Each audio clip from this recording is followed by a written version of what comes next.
Si vous voulez comprendre de quelle façon Dieu nous garde, rappelez-vous que non seulement Dieu nous garde tout entier, mais aussi qu'il nous garde d'une façon toute puissante. Je voudrais que cette vérité brûle dans mon âme. Je voudrais adorer Dieu jusqu'à ce que mon cœur tout entier soit rempli de la pensée de sa toute-puissance. Dieu est tout-puissant, et le Dieu tout-puissant offre de travailler lui-même en mon cœur et de me garder.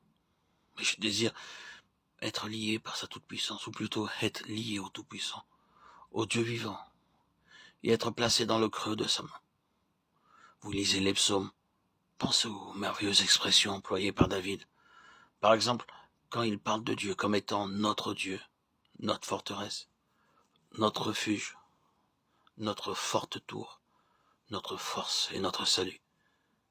David avait une vision merveilleuse de la façon dont l'Éternel est lui-même le refuge de l'âme croyante, et de la façon dont il prend le croyant et le garde dans le creux de sa main, dans le secret de sa tente, à l'ombre de ses ailes, sous ses plumes.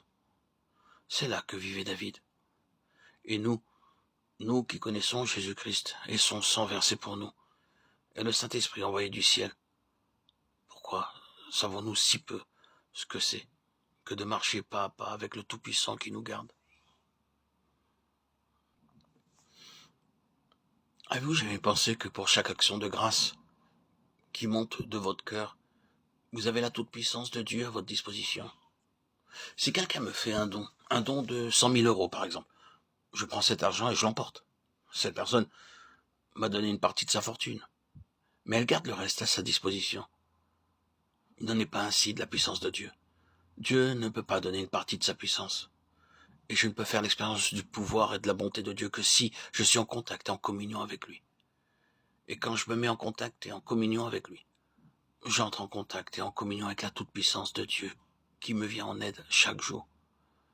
Un homme peut avoir un père très riche, et au moment où cet homme va entreprendre une affaire, son père lui dit « Tu peux avoir autant d'argent que tu en voudras pour ton entreprise.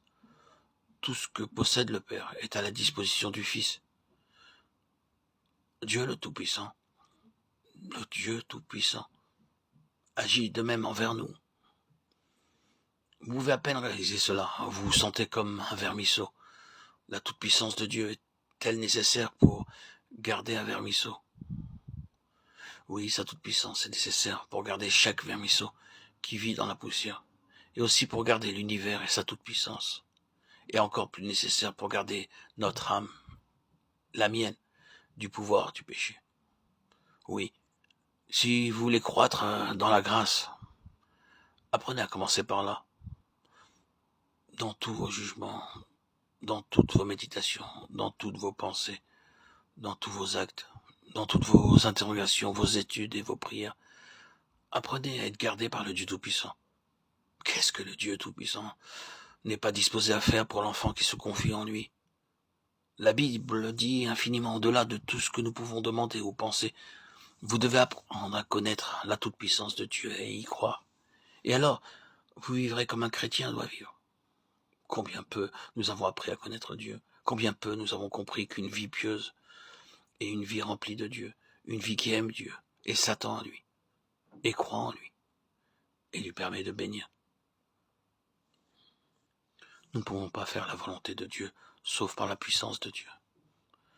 Dieu nous donne la première expérience de sa puissance, afin de nous préparer à désirer davantage, et à venir réclamer tout ce qu'il peut faire. Que Dieu nous aide à placer notre confiance en lui chaque jour.